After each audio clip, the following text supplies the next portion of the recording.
Hey guys, in last video I have shared eligibility for internship program that is initiated by Oil and Gas Development Company Limited, and in this video I will talk about the content weightage for the test that they will take. So let's start.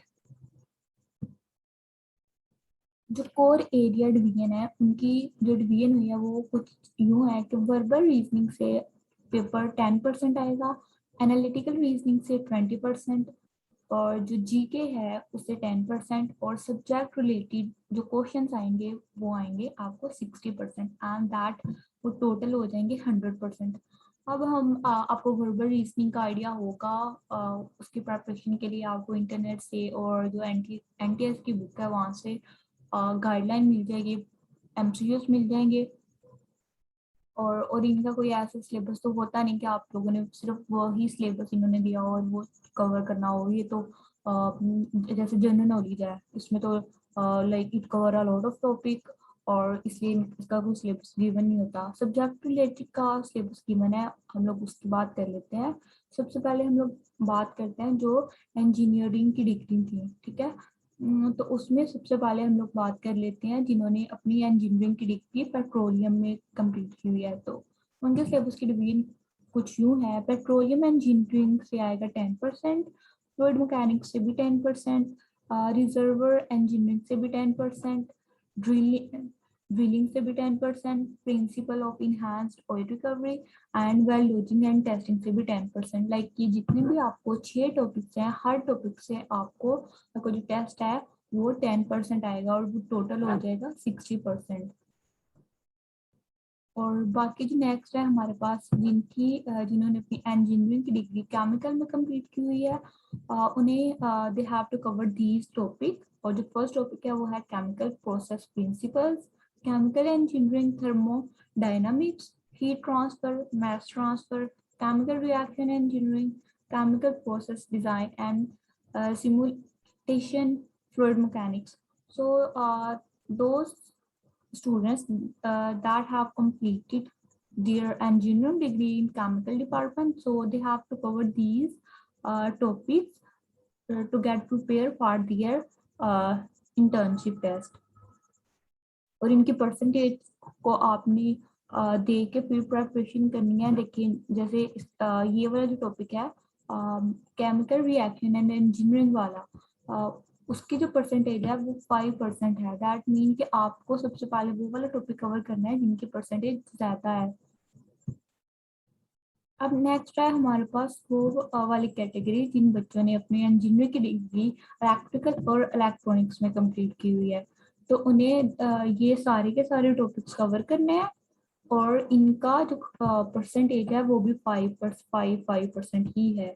Like इन्हें as compare to other इनका syllabus काफी ज्यादा है इन्हें जो cover करना है। तो इलेक्ट्रिकल सर्किट नेटवर्क एनालिसिस है, इलेक्ट्रिकल मशीन्स हैं, signal and systems, electromagnetic field, electronic devices and circuit. ये इनके सारे के सारे टॉपिक्स हैं, और इन सब आप लोगों ने ये कवर करने हैं। अब नेक्स्ट कैटेगरी वो है जिन बच्चों की डिग्री मैकेनिकल और मैकाट्रॉनिक्स में है।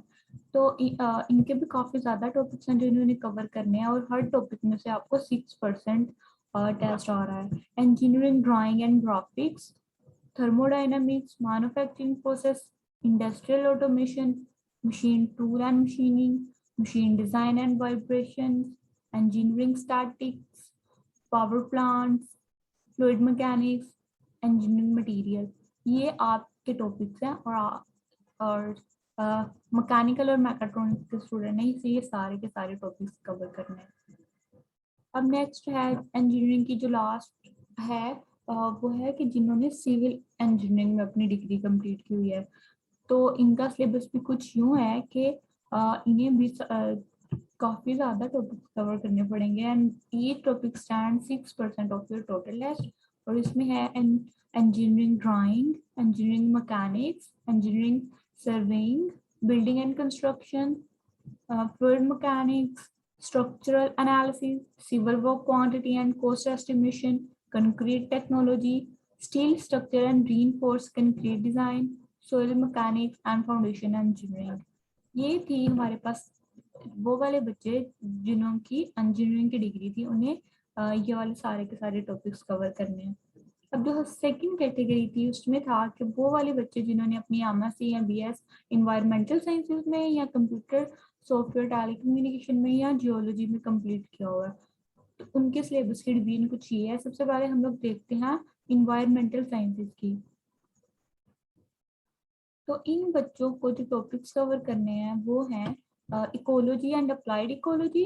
10% आपका जो टेस्ट है वो इस टॉपिक में से आएगा। जो सेकंड है वो है इन्वायरमेंटल पोल्यूशन एंड टॉक्सिकोलॉजी, और फिर environmental microbiology and biotechnology, natural gases management and biodiversity and conservation, environmental monitoring and analytical technique, climatology and climate changes. इनके 6 टॉपिक्स हैं और हर टॉपिक से आपको 10% आना है टेस्ट में।